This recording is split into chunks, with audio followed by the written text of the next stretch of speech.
โอเคครับข้อ9นะครับแหมข้อนี้ต้องขออภัยนิดหนึ่งนะครับมีความผิดพลาดเล็กน้อยทำให้ตกอยู่คนละหน้ากันเนาะโอเคนะครับมาดูกันข้อ9ครับแหล่งกำเนิดเสียงนะครับกำลังเท่ากันครับเท่าเท่ากัน A และ B นะครับผลิตขึ้นเสียงที่มีความถี่แตกต่างกันครับก็คือ F นะครับกับ 2F โอเคนะครับตามลำดับผู้สังเกต C ครับอยู่กึ่งกลางระหว่าง A กับ B ครับลองวาดรูปตามดูเนาะมันก็จะเป็นประมาณไหนนะถ้าเราบอกว่าเรามีแหล่งกำเนิดเสียง A กับ B ใช่ไหมครับA นะครับแล้วก็มีแหล่งกำเนิดเสียงเขาบอกว่าคนนี้อยู่ตำแหน่ง C ใช่ไหมครับแล้วอยู่กึ่งกลางเลยใช่ไหมฮะโอเควาดให้มันกึ่งกลางโอเคนะครับมีลำโพง B นะครับเขาบอกว่า A เนี่ยผลิตนะครับเสียงที่มีความถี่ F นะครับส่วนคนนี้ก็ผลิต 2F โอเคเขาถามว่าเมื่อถือว่าไม่มีลมพัดอันนี้มันก็เป็นอีกประเด็นหนึ่งนะครับคือทุกอย่างที่เราคุยกันในบทนี้นะครับความเร็วไม่มีความเร็วลมนะครับลมจะอยู่นิ่งนะครับเพราะฉะนั้นบางทีถ้ามีความเร็วลมเข้ามาเกี่ยวข้องอันนี้ก็ส่งผลต่อความเร็วเสียงแน่นอน100%ถูกไหมอันนี้เราก็พอจินตนาการได้เพราะเราก็จะเห็นว่าตัวที่เป็นเรื่องของเอ่ออัตราเร็วของเสียงเนี่ยก็ขึ้นอยู่กับตัวโมเลกุลของอากาศเพราะฉะนั้นถ้าโมเลกุลอากาศมีความเร็วด้วยแบบมีลมพัดอะไรเงี้ยนี่ก็จะเป็นอีกเรื่องหนึ่งเนาะ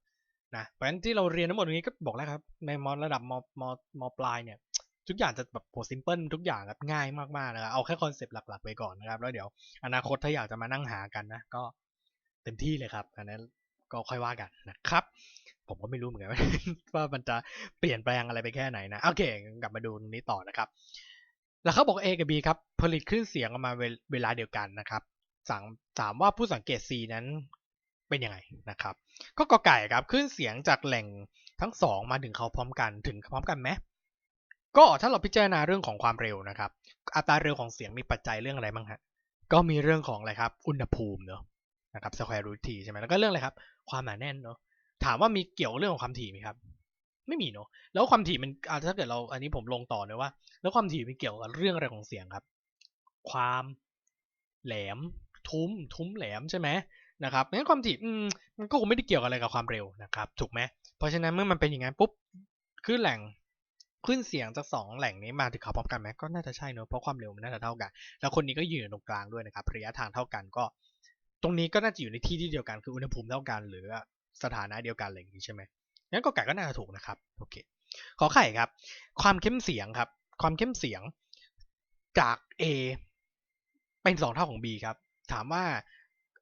เรื่องของความถี่เกี่ยวข้องกับความเข้มเสียงไหมครับถามผมครับแค่นี้แหละเกี่ยวไหมไม่เกี่ยวเลยใช่ไหมครับข้อ2นี่ผิดแน่นอนเพราะอะไรครับความเข้มเสียงขึ้นกับอะไรครับ P ส่วน A หรือว่าอะไรครับ P ส่วน4 pi r ใช่ไหมเราก็คือมองในแง่หนึ่งก็คือเรื่องของกำลังของแหล่งกำเนิดใช่ไหมครับซึ่งอันนี้เขาบอกอะไรครับมีกำลังเท่ากันก็จบแล้วนะครับก็ P เท่าใช่ไหมครับอันดับที่2ก็อะไรครับ4 pi r ก็คือเรื่องของระยะห่างใช่ไหมซึ่งชายคนนี้ยืนอยู่ตรงกลางเลยครับฉะนั้นยืนอยู่ตรงกลางระหว่าง A กับ B ระยะห่างระหว่าง A กับ B นะครับ RA กับ RB ก็เท่ากันใช่ไหมถูกไหมครับเพราะฉะนั้นก็ตัวนี้ก็เท่ากันอีกกำลังก็เท่ากันความเข้มก็เท่ากันใช่ไหมครับเพราะฉะนั้นข้อขอไข่ก็ผิดแน่นอนโอเคไหมครับขอควายครับความยาวคลื่น A เป็น2เท่าของ B อันนี้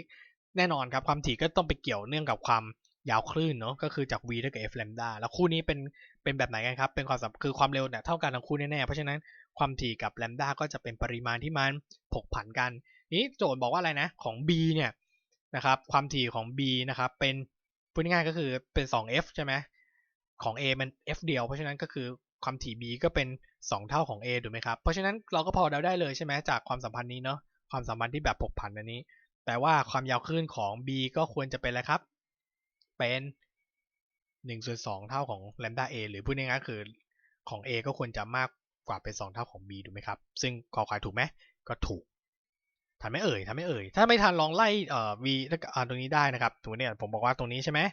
ผมช้าๆเลยเผื่อใครไม่เข้าใจนะตัวนี้ก็เป็นอะไรครับผมก็ทำ2เหตุการณ์ได้เนอะ F1 F2 ใช่ไหมเท่ากับอะไรครับ lambda 2ส่วน lambda 1เนาะนะครับโดยที่อะไรครับให้1เป็น A นะแล้วก็2เป็น B นะครับเพราะฉะนั้นตรงนี้ก็เป็นอะไร F